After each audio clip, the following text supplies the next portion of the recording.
கட்டிகள் இல்லாமல் கரைஞ்சி வந்தால் மட்டும் போதும். ஸோ பார்க்க போதெல்லாம் தேவையில்லைங்க. இப்போ நல்லா கொஞ்சம் கொஞ்சமாக கரைஞ்சி வந்துகிட்டு இருக்கு. இது நல்லா முழுமையாக கரையட்டும். ரொம்ப ஹை ஃப்ளேமில் வச்சு நம்ம காய்ச்சக்கூடாதுங்க. கொஞ்சம் மீடியம் ஹைல தாங்க வச்சு செய்யணும். உங்களுக்கு அது ரொம்ப சுண்டி போயிடும், தென் அடியிலாம் பிடிச்சி போயிடும். ஸோ பார்த்து செய்யணும். பாருங்க நல்லா கொதிச்சிருச்சு. இந்த பாகு காய்ச்சும் போது பார்த்தீங்கன்னா நல்ல ஒரு ஃப்ளேவர் இருக்கும்.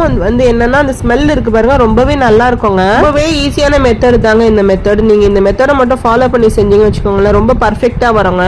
நீங்க ஏலக்காய் கூட சேர்த்துக்கலாங்க, உங்களோட விருப்பம் தான். ஏலக்காய் சேர்க்கிறதோ சேர்க்காததோ, ஆனா ஏலக்காய் சேர்த்துட்டேன்னா ஒரு ஃப்ளேவர் இருக்கும். நான் இங்க ஒரு 3 ஏலக்காய் சேர்த்துக்கிட்டேன். அது நல்லா நல்லா தட்டி சேர்த்துக்கிட்டேன். இந்த வெள்ளத்தை காய்ச்சும் போது பாத்தீங்கன்னா கிச்சன் ஃபுல்லாவே ரொம்ப மனமா இருந்துச்சு. இப்போ முழுமையா கரைஞ்சி வந்துடுச்சு. நம்ம ஸ்டவ் ஆஃப் பண்ணியாச்சுங்க. இது லைட்டா ஆற விட்டுட்டு 2 நிமிஷம் மட்டும் ஆற விட்டுட்டு உடனே நம்ம வடிகட்டிடணும். மாதிரி நம்ம எடுத்திருக்க பாத்திரம் இருக்கு பாருங்க, அது கொஞ்சம் பெருசாவே தாராளமாவே இருக்கணுங்க.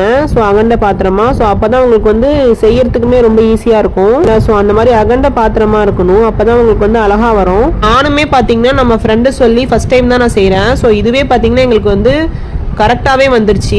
நமக்கு பெரிய கஷ்டம் அப்படின்னா எதுவுமே கிடையாதுங்க. நம்ம இன்ட்ரெஸ்டோட ஒரு விஷயத்த செய்யும் போது அதுவே நமக்கு பர்ஃபெக்டா வருங்க.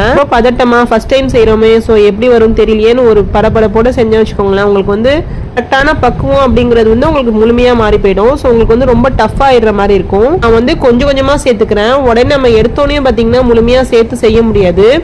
ஏன்னா நம்ம அந்த சூடு இருக்கும் போதே பாத்தீங்கன்னா நம்ம இந்த மாதிரி குப்பையோட அடிப்பக்கத்துல நம்ம கிளறிக்கிட்டே இருக்கணும். ஸோ நம்ம எப்படி என்ன சொல்றது, எப்படி நம்ம உப்புமா செய்யறோமோ, உப்புமா அந்த மாதிரி செய்வோம் பாருங்க. நார்மலா நம்ம இடியப்பத்துக்கு கிளறோம்னா மாவு, ஸோ அதே மெத்தட் தான்.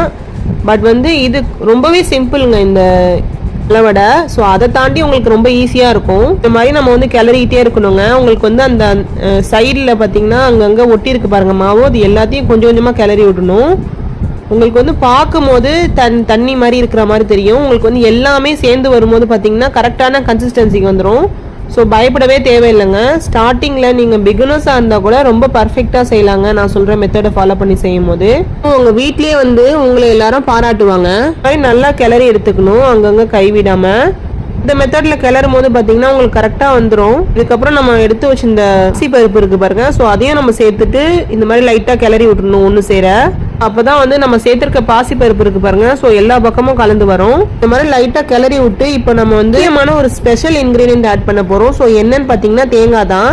நான் தேங்காய் ஆல்ரெடி திருவி எடுத்து வச்சிருந்தேன். தேங்காய் எவ்வளவு சேர்த்திருக்கேன்னு பாத்தீங்கன்னா நான் ஒரு தேங்காய் முழுசாவே சேர்த்துக்கிட்டேன், ஒரு தேங்காய் துருவி.